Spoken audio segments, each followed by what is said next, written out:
Hello, beautiful soul. I hope you're having a meaningful existence. Meanwhile, I invite you to my this week's video.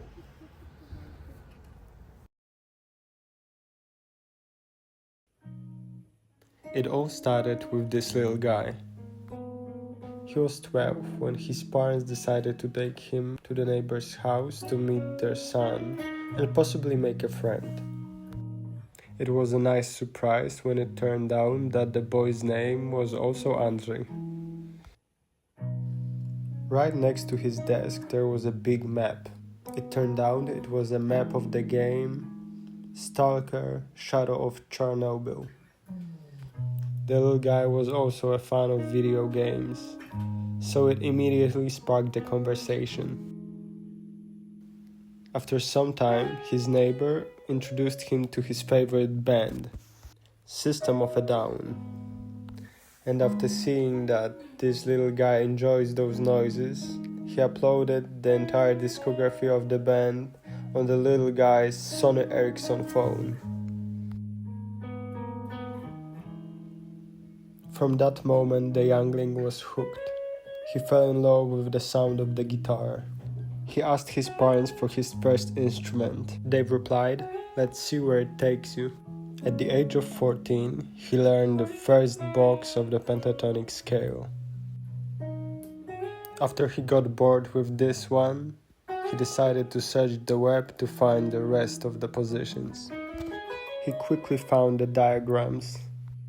He learned those shapes and immediately went to YouTube to find some backing track to test his new knowledge in action.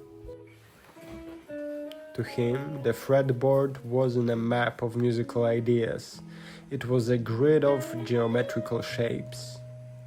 He only knew the note names on the low E string, but that was enough. All he needed was a backing track and he was set.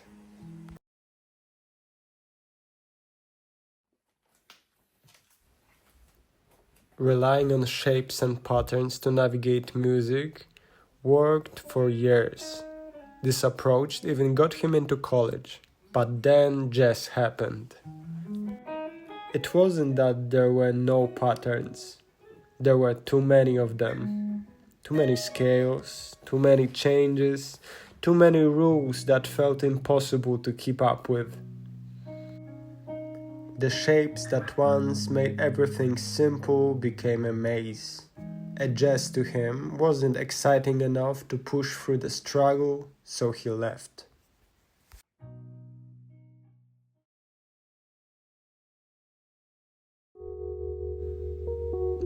Now he wants to approach things differently.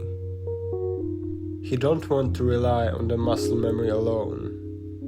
He wants to truly understand what he's playing.